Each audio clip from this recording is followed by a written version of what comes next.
வணக்கம் அன்பு நண்பர்களே, நான் உங்கள் அகஸ்டின்.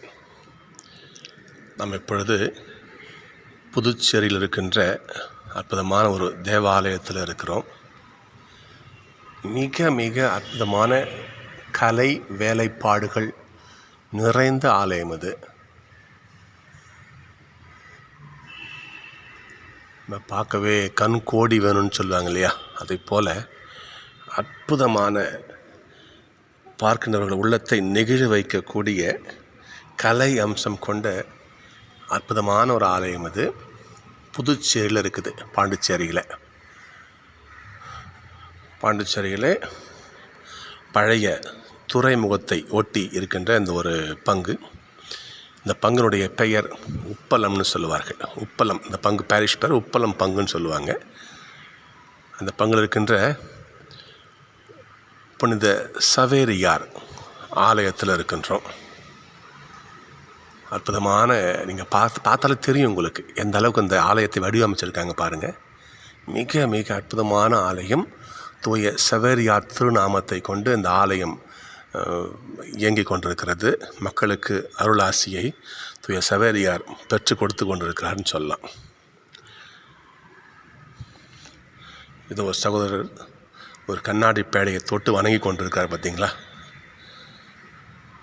திரு குடும்பத்தினுடைய பாதுகாவலர் தூய சூசையப்பர் யோசேப்பு உறங்குனா எப்படி இருக்கும், அதை இங்கே இருக்கின்ற அருட்தந்தையர்கள் உறங்கும் வடிவில் இந்த திருச்சுரூபத்தை வடிவமைச்சிருக்கிறாங்க. திரு குடும்ப பாதுகாவலர் தூய சூசையப்பருடைய இந்த உறங்கும் காட்சி கொண்ட பேழையை தான் நீங்கள் பார்க்குறீங்க. இங்கே கிட்ட போய் பார்க்கலாம். நம்முடைய குடும்பம் நல்லா இருக்கணுமா, நம்முடைய குடும்பத்தை சூசைப்பருடைய பாதத்தில் வச்சா போதும், அவர் நம் குடும்பத்தை வழிநடத்துவார். வல்லமையோடு வரங்களை அருளும் கனவின் புனித யோசேப்பு அப்படி எழுதியிருக்காங்கங்களே. அற்புதமான ஒரு காட்சி இது. வாங்க இன்னும் போகலாம். இங்கே பாருங்கள், அன்னை தெரசா சொரூபம் அங்கே வைக்கப்பட்டிருக்குது. ஆரோக்கிய அன்னை இங்கே பாருங்கள், அன்னை மரியாளுடைய அந்த விண்ணரசிய சுரூபம். இந்த தூணை பார்த்தா தெரியும் உங்களுக்கு எந்த அளவுக்கு ஒரு கலை நயத்தோடு இங்கே அமைச்சிருக்காங்க பாருங்கள். கடவுளுடைய இல்லம் நல்லா ஒரு பார்க்கவே ஒரு அழகாக இருக்குது. இந்த கோயிலை பார்க்குறதுக்கு வாய்ப்பு கஷ்டம் வந்து பாருங்கள். இந்த பீடத்தை பாருங்கள் பார்ப்போம். இங்கே யோசேப்புடைய திரு உருவ படம் அங்கே இந்த பீடத்தினுடைய அழகை பாருங்கள்.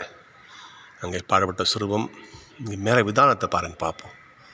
அற்புதமான கலைநயத்தோடு கூடிய இந்த விதானம்.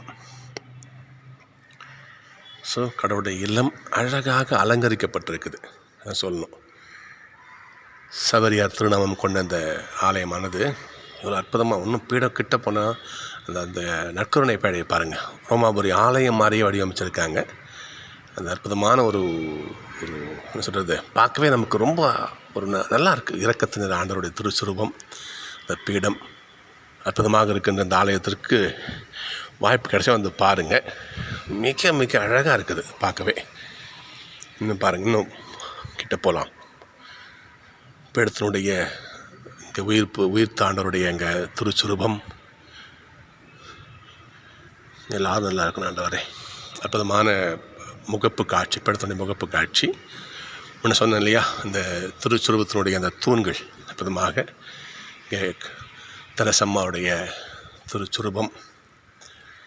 அதோ இந்த ஆலயத்தினுடைய திருநாமத்தை தாங்கியிருக்கின்ற தூய சவேரியாருடைய திருச்சுரூபத்தை நம்ம பார்க்கலாம். இங்கே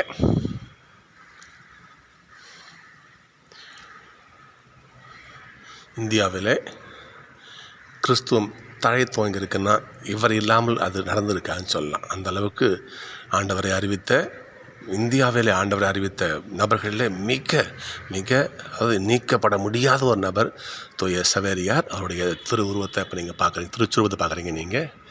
கோடி அற்புதர் புனித அந்தோணியார் சுரூபம்.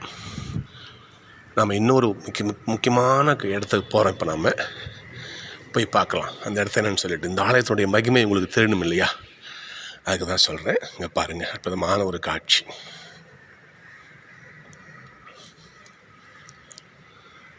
நீங்கள் கோவா கேள்விப்பட்டிருப்பீங்க இல்லையா, தூய சவேரியாருடைய திரு உடல் இருக்கின்ற இடம் இது கோவா. அங்கிருந்து இங்கே இருக்கின்ற மேற்றானிமார், பிஷப் ஆயர், இங்கே இருக்கின்ற பங்குதந்தை குருக்கள் ஸ்பெஷலாக அனுமதி வாங்கி அங்கே இருக்கின்ற சவேரியார் உடலிலிருந்து அவருடைய தோல் பகுதி, சிறு தோல் பகுதியை இங்கே கொண்டு வந்து திருப்பண்டமாக அங்கே வச்சுருக்காங்க. அற்புதமான ஒரு காட்சி. இப்போ தான் நான் அதை பார்க்குறேன். அதோ மிக அரிய காட்சி. கடவுளுக்காக மரித்த ஒரு நபருடைய தோல் திருப்பண்டம் இங்கே வைக்கப்பட்டிருக்குது. அந்த காட்சி இப்போ இங்கே பார்க்குறீங்க நீங்கள். அங்கே அந்த கோவாவுடைய ஆயர், அந்த ஆயர் பெருந்தகை, பேராயர் பெருந்தகை, அவர் கடிதம் கொடுத்துருக்கிறாரு இந்த திருப்பண்டத்தை பற்றி. அப்படியே வாசிக்கிறேன், அப்படியே பாருங்கள். கர்தினால் பிலிப் நேரி ஃபெரேரோ, கோவா டாமன் பேராயர், கிழக்கிந்திய தீவுகளின் முதுபெரும் தந்தை, எங்கள் பாதுகாப்பில் வைக்கப்பட்டுள்ள திருப்பண்டத்திலிருந்து சிறிய துண்டளவிலான புனித பிரான்சிஸ் சவேரியார் தோலை எடுத்து கண்ணாடி முகம் கொண்ட வட்ட வடிவிலான கலத்தில் அதனை பயபக்தியுடன் வைத்து இறுக்கமாக மூடி சிகப்பு பட்டு நூலினால் கட்டி மெழுகின் மேல் எங்களது முத்திரையால் ஒப்புதல் அளித்துள்ளோம் என்பதை இக்கடிதங்களை பார்க்கும் ஒவ்வொருவருக்கும் மற்றும் எல்லோருக்கும் சான்றும் சாட்சியும் அளிக்கின்றோம். எங்கள் கரங்களாலும் முதுபெரும் தந்தையரின் செயலக முத்திரையாலும் இக்கடிதம் வழங்கப்பட்டதற்கான ஆதாரம். ஆண்டவரின் ஆண்டு 2020 ஜனவரி திங்கள் 20ஆம் நாள் கோவாவில் உள்ள பேராயர் இல்லத்தில் வழங்கப்பட்டது. இலவசமாக தரப்பட்டது.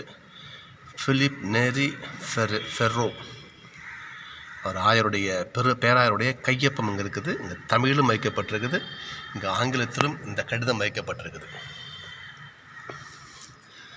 தூய சவேருடைய திருப்பண்டம், அவருடைய தோலின் ஒரு பகுதி இங்கே வைக்கப்பட்டிருக்கு. சகோதர சகோதரிகளே, இறை மக்களே, வந்து பாருங்கள் இந்த ஆலயத்தை.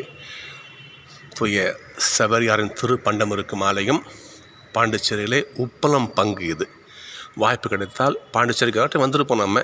அதனால் இந்த ஆலயத்துக்கு வந்து பாருங்கள். தூய சவேருடைய பரிந்துரை உங்களுக்கு கிடைக்கும். ஆண்டவருடைய ஆசி எல்லோருக்கும் கிட்டட்டும். நன்றி. நான் உங்கள் அகஸ்டின். இன்னொரு வீடியோவில் பார்க்கலாம். நன்றி. தேங்க்யூ.